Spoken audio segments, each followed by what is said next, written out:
whatever you want. I'm going to make eye contact with you, and you can look at the camera. Okay, we'll go back. You want an exit interview. You're thinking you might never come back too. It's becoming very popular, very trendy to say that. Definitely the thing to do. But what's your plan? Let's see. Go to LA pretty soon. All right. After my sister's wedding. Hang out there. Finish a book I've been writing. Get on a plane. Go to India for at least 4 months. Go back to LA and see where life takes me. And all right. And you were saying my leaving might mean you won't come back to this anxious to come back. It seems like the death blow to the park. There were a lot of like things just beating the park down where it's kind of losing. What would you say are a list of some of the things that beat the park down? I really enjoyed when the models used to just hang out and stand around. That's true. It was always really entertaining. All right. Yeah, I could list a good 10 things that I think affected this park very strongly. Yeah. Cops shutting it down at nighttime. Okay. The crackdown on the amplified music. The crackdown on the skateboarders, but that's been ongoing for a little while. You know, one thing I also think is everyone staring at their phones now. We're in a decade now where everyone just sits at the park and they're more than content just staring at a phone and not looking up and partaking in the. Although I'm looking around right now, I want to give an example, and I only see one out of every few people is doing that. So I see a few, but I feel like a lot more random people used to talk to me. I feel like the amount of random people talking to me diminished over the years. Yeah. Not to say that they didn't, but I had a huge sign, and I feel it's dwindled a bit. I found Washington Square Park to be a better park. I went over there today, actually. These last few nights or days, I've been going over there, putting on my headphones and listening to music while I lie in the grass, and it's been Pink Floyd has been the choice for me. Dark Side of the Moon and Wish You Were Here. I guess. It's so easy to lie back with your eyes closed and just let that whole album go through both those. Where's your sign? I'm taking a few days off.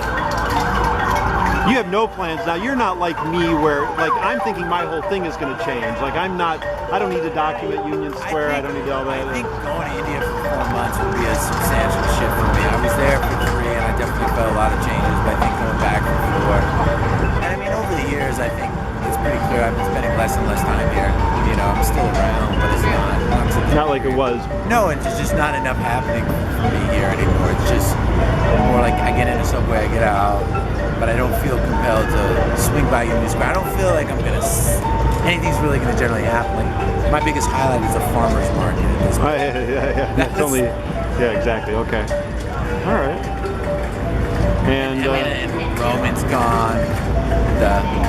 Just a lot of the characters have left. I think for somebody that's just showing up, I think this place is really interesting. That's what we knew what it was. That's the oldest story in New York. I think is all the people who knew it in the '70s. When the '90s came along, they said they lost it.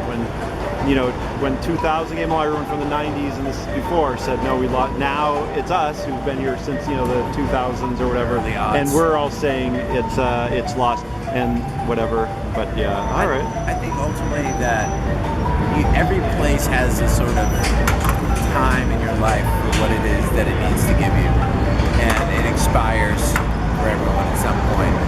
And sometimes maybe everything remains almost exactly the same, but it expires for you. And sometimes it really does change, and it expires for you. So, I felt like this is a place that I would have more friends meet up and hang out here, and that just kind of went away over the years. Yeah, you kind of saw, you and I had that long talk before I knew it was official. I was like walking around with you and like... We went to Washington Square Park. And I went to Washington Square Park. Shorts. It might have been the second day. And I was... So I knew it was over. And I was very... you knew it was over, me in shorts. Yeah.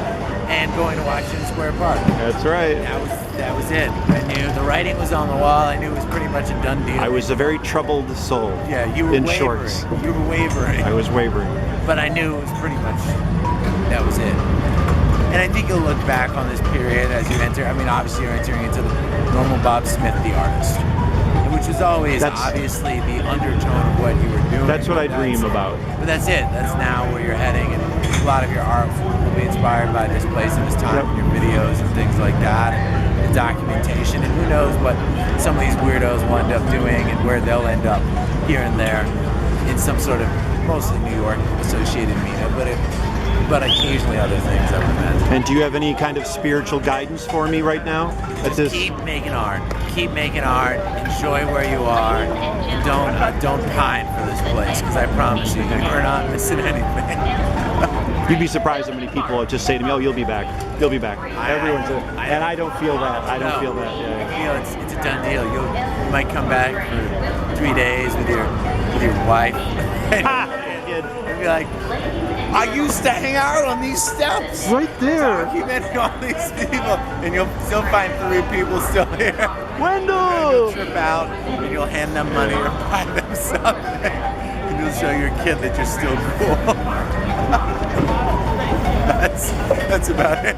And you wear a Taurus shirt with shorts and pulled up socks. No, but it's you definitely caught a really interesting snapshot, and I think, like many documentarians, you'll your work will be looked on more fondly. Give it time. 10 years removed from now, they'll say, "Wow." I mean, it's already, I guess, starting to happen a little bit, but I think even more so, especially as wealthier and wealthier people just keep moving here, and it's just sort of this homogeneous gentrification of downtown where real characters